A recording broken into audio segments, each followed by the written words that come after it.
kami mungkin beranjak dari apa namanya itu dari proses ada usulan dari desa, terutama usulan tentang apa namanya itu tentang tukar menukar tanah kas desa. Kebetulan waktu itu tadi diceritakan sama Pak Yudi ini untuk proses pembangunan jembatan di Loji ini yang memiliki yang sebagai pemohonnya itu adalah PUPR, Kementerian PUPR.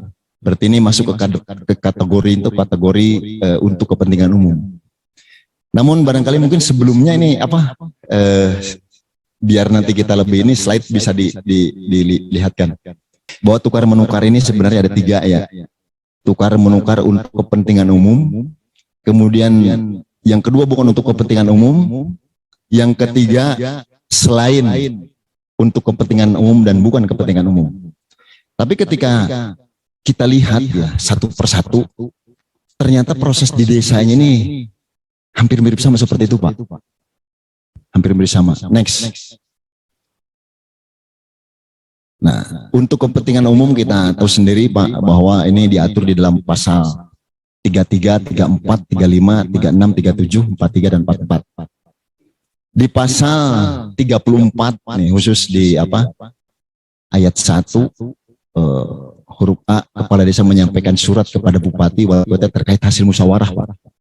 Ini mungkin titik fokus kita nanti di dalam dalam bukan penjelasan ya, diskusi atau mungkin pengalaman yang cukup berharga di sini. Selanjutnya.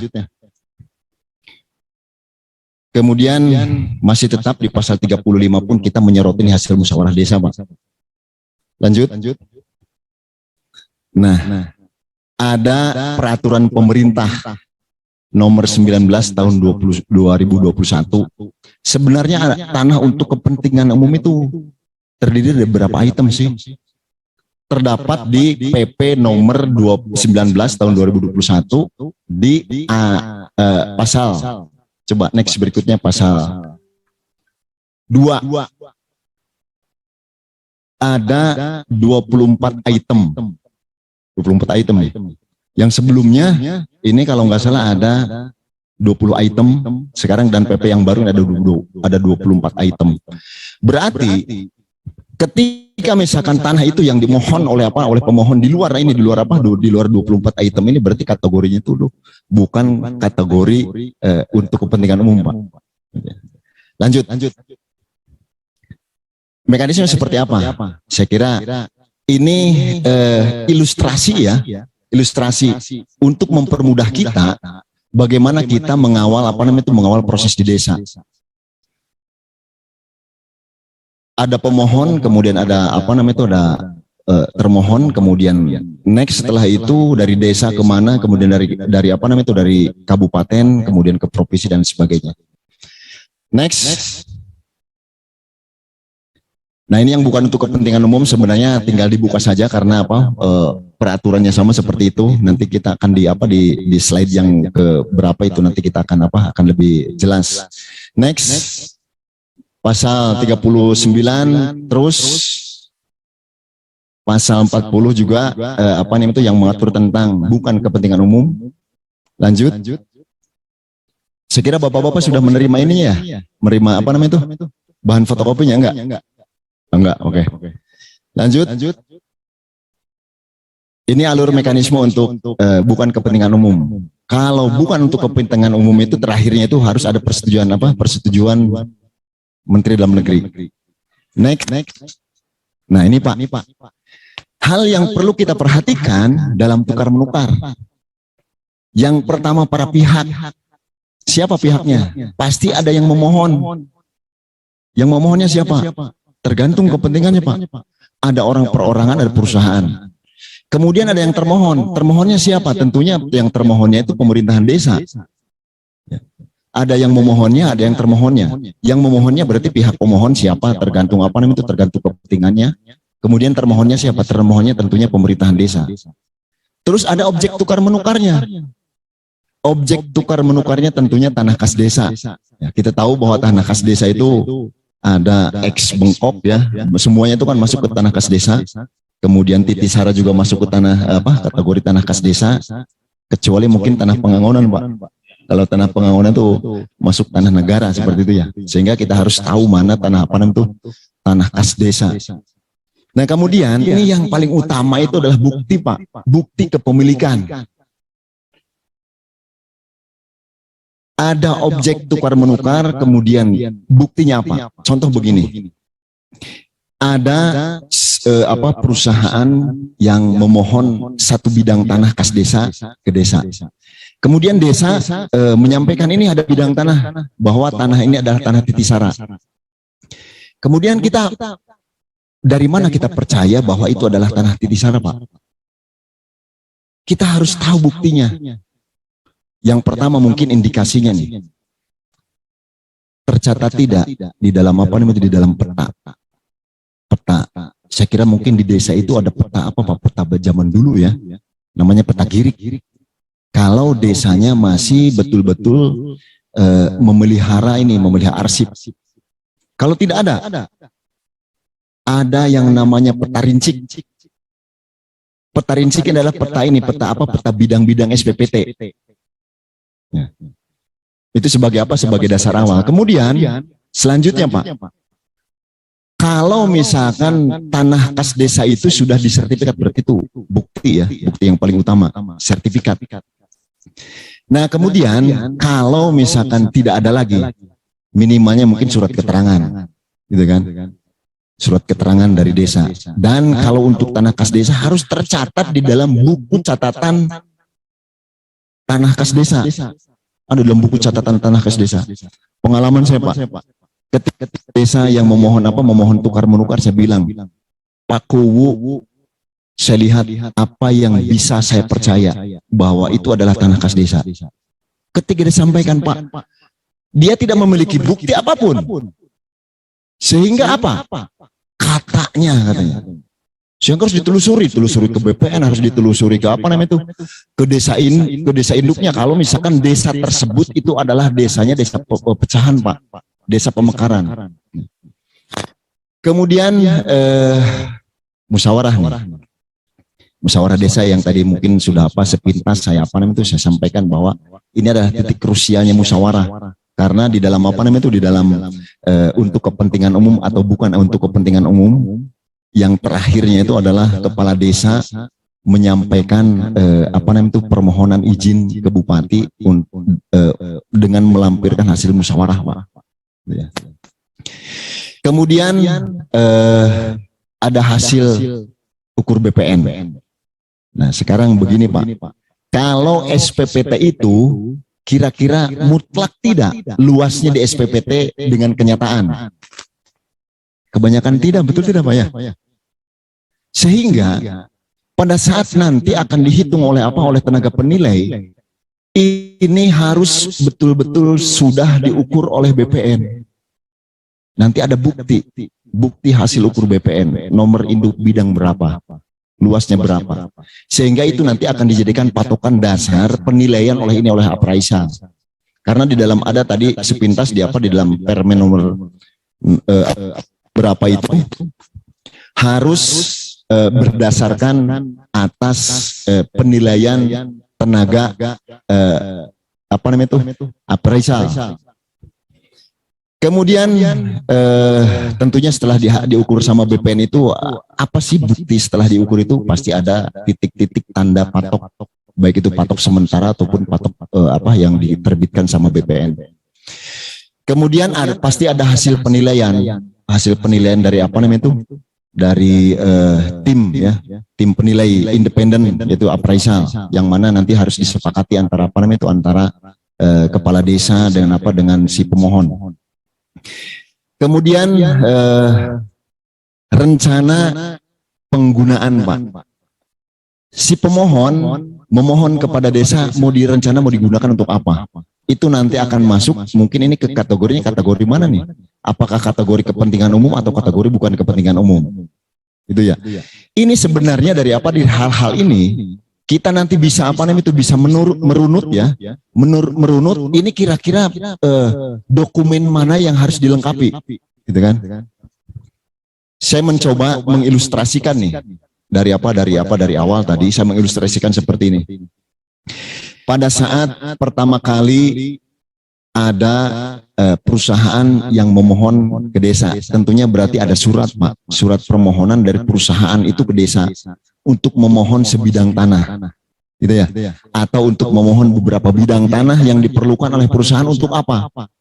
Apakah untuk pembangunan pabrik, ataukah misalkan tadi untuk apa? Untuk kepentingan umum, yang apa itu kepentingan negara dan sebagainya. Tentunya pasti permohonan itu disampaikan kepada desa. Nah, kemudian desa nih menerima surat tersebut tentunya tidak serta-merta menyetujui, Pak.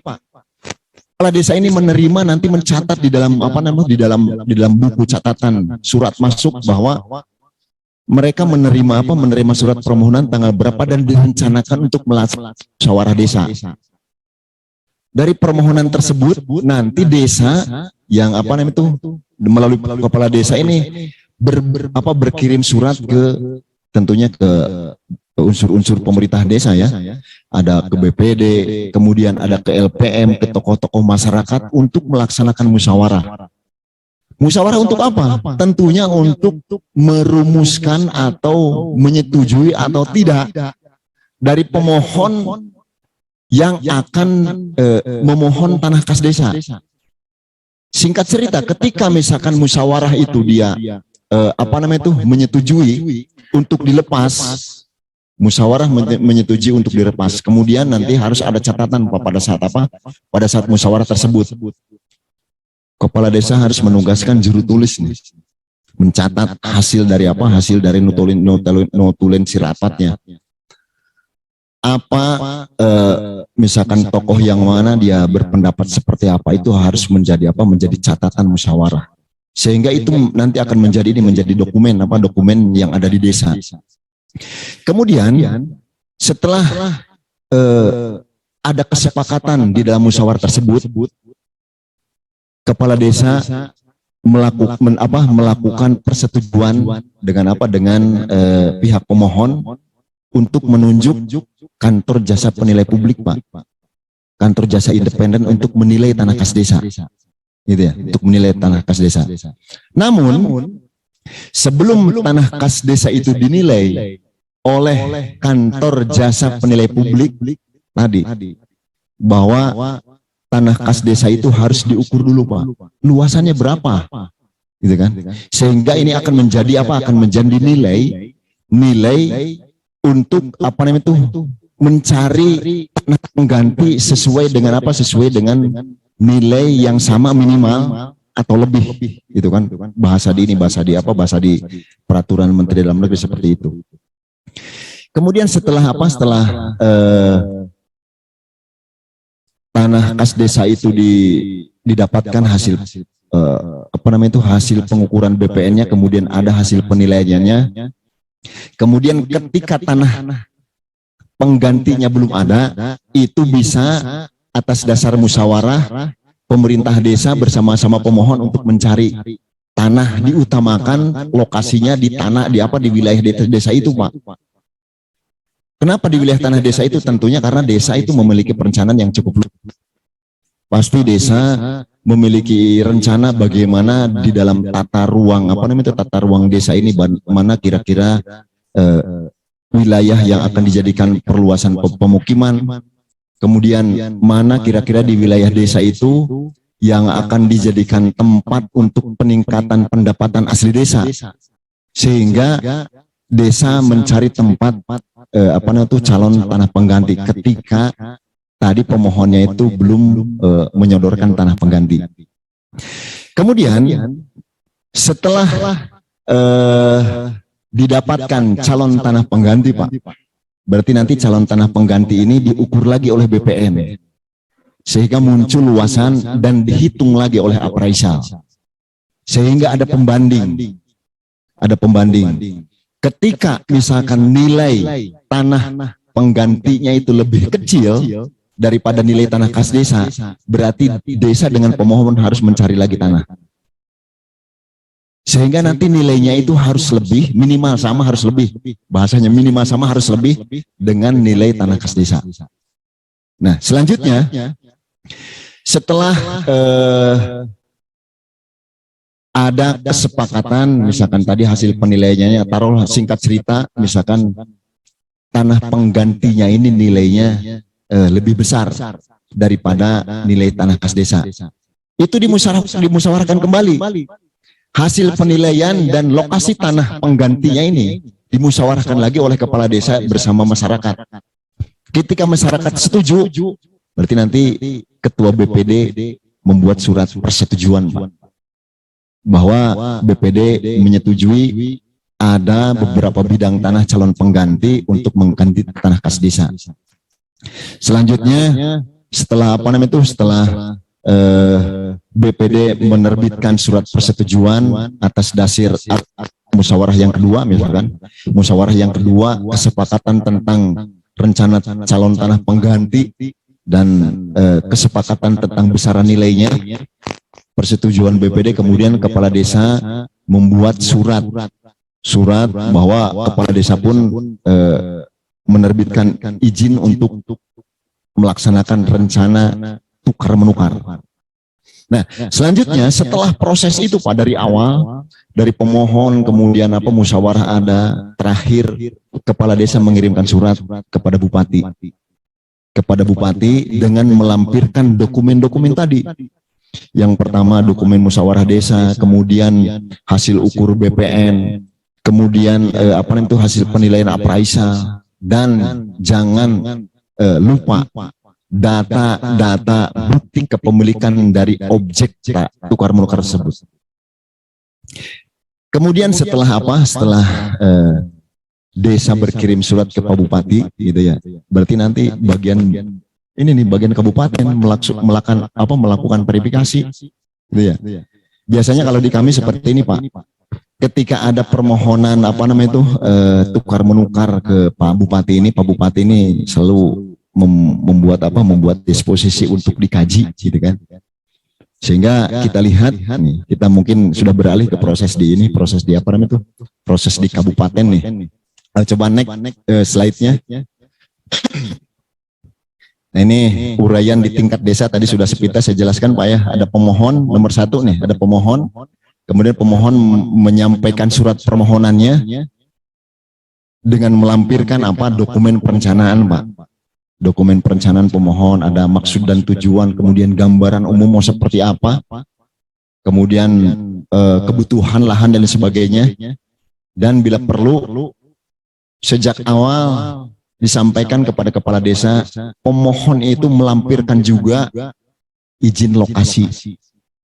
Melampirkan juga, mungkin kalau zaman dulu masih ada IMB, kalau sekarang PBG, Pak, ya. PBG melampirkan.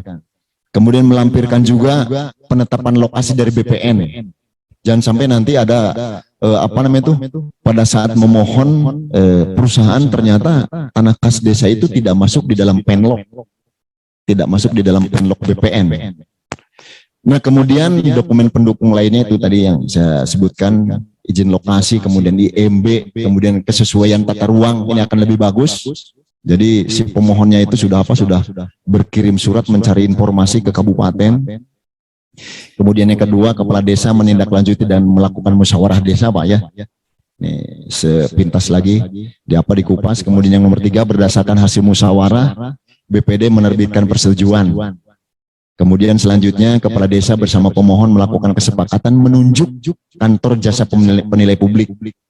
Nomor 5, kemudian KJPP melakukan penilaian terhadap tanah kas desa dan rencana pengganti tanah kas desa.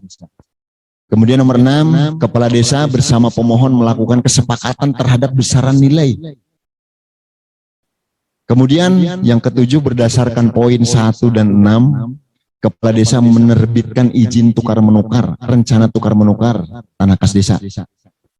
Yang ke-8, kepala desa mengirimkan surat permohonan izin rencana pemindah tanganan tanah kas desa dari kepala desa kepada bupati dengan melampirkan nomor 1 sampai dengan nomor 7. Tentunya di dalamnya ada data objeknya, Pak. Ada data tentang data tanah kas desanya yang tadi saya sampaikan sepintas tentang data tanah penggantinya. Next. Nah, ini di tingkat kabupaten, Pak, mungkin tugas apa nih? Tugas DPMD atau mungkin tugas bagian pemerintahan. ketika disposisi dari apa namanya itu, dari Pak Bupati, nih saya akan mencoba sedikit berbagi pengalaman untuk proses untuk kepentingan umum yang kemarin nih.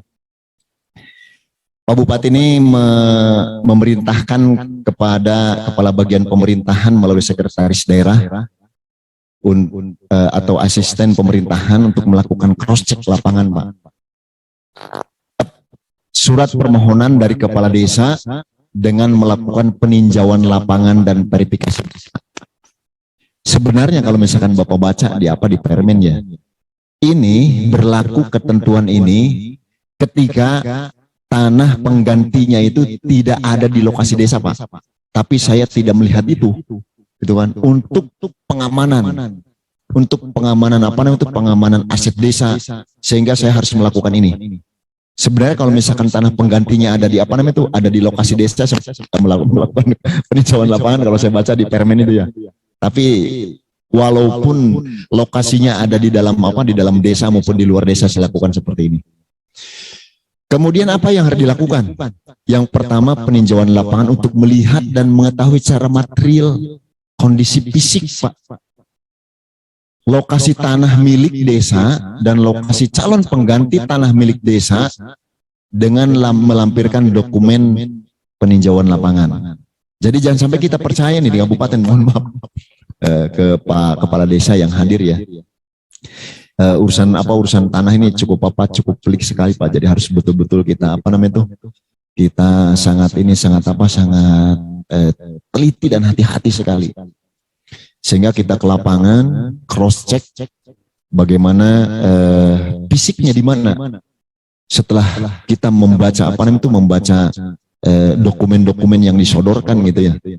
Sebelum melakukan peninjauan ke lapangan, kita mengundang melalui Pasekda tentunya. Pasekda mengundang tim di kabupaten. Siapa tim-tim yang di kabupaten ini? Tentunya perangkat daerah terkait.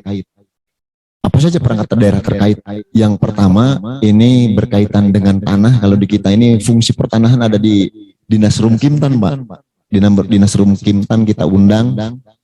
Kemudian tentunya Dinas PUTR, ini berkaitan dengan tata ruang.